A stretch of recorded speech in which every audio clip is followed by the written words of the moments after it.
நான் இப்பவும் சொல்றேன், மக்களுடைய பணத்திலிருந்து ஒரு பைசா கூட தொட மாட்டோம், தொடவும் விட மாட்டோம், தொட்டா விட மாட்டோம், இதுக்கு முன்னாடி தொட்டவங்களையும் விட மாட்டோம். இப்படி ஒரு வாசகத்தை தமிழக சட்டசபையில மாண்புமிகு முதல்வர் அவர்கள் பேசினதை கேட்டு நெகிழ்ந்து போனவன் நான்.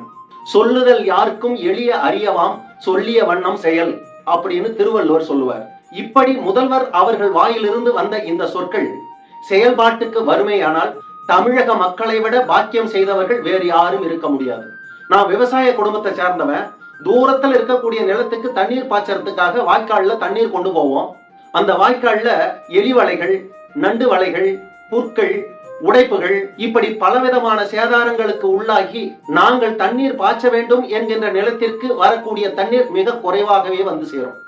மோட்டார் இறைக்கின்ற இடத்திலிருந்து ஒரு துளி தண்ணீர் கூட சேதாரமாகாமல் நிலத்திற்கு வந்திருந்தால் மிக குறுகிய நேரத்தில் அந்த நிலமெல்லாம் தண்ணீர் பாய்ந்து முடிந்திருக்கும்.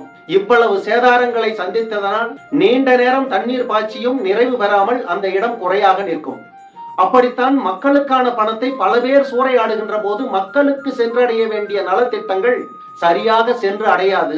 நான் இப்பவும் சொல்றேன், மக்களுடைய பணத்திலிருந்து ஒரு பைசா கூட தொட மாட்டோம், தொடவும் விட மாட்டோம், தொட்டா விட மாட்டோம், இதுக்கு முன்னாடி தொட்டவங்களையும் விட மாட்டோம். நம் முதல்வர் கூறி இருக்கக்கூடிய இந்த சொற்கள் செயல்பாட்டுக்கு வரும்போது தமிழகம் செழித்தோங்கும் என்பதில் ஐயமில்லை.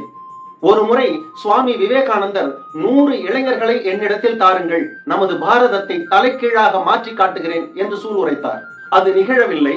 அப்படி ஒரு நிகழ்வு இந்த தமிழக முதல்வருக்கு அமைந்திருக்கிறது.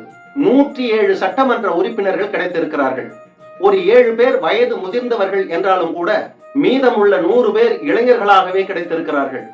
இவர்களை வைத்துக் கொண்டு சுவாமி விவேகானந்தர் கண்ட அந்த கனவை தமிழகத்திற்கு மட்டுமாவது நினைவாக்கலாம் என்பது என்னுடைய நம்பிக்கை. முதல்வர் அவர்கள் அவருடைய காலத்தில் இப்படிப்பட்ட மறுமலர்ச்சி எல்லாம் நடந்தது, அவருடைய காலத்தில் இப்படி சட்டம் ஒழுங்கெல்லாம் சரி செய்யப்பட்டது, அவருடைய காலத்தில் இப்படி ஊழல்கள் எல்லாம் ஒழிக்கப்பட்டது, அவருடைய காலத்தில் இளைஞர்கள் எல்லாம் வேலை வாய்ப்பு பெற்றார்கள், அவருடைய காலத்தில் சிறுமிகள் முதல் மூதாட்டிகள் வரை பாதுகாப்பை உணர்ந்தார்கள் என்கின்ற ஒரு சொற்கள், என்கின்ற பேச்சு எதிர்வரும் காலத்தில் வரக்கூடிய சந்ததிகள் பேசுகின்ற அளவிற்கு இந்த அற்புதமான வாய்ப்பை பயன்படுத்திக் கொள்ள முடியும். இப்படி தமிழக மக்களுக்காக செய்யக்கூடிய அனைத்து நற்காரியங்களுக்கும் அனைத்து நல்ல உள்ளங்களும் உங்களுக்கு துணை நிற்கும்.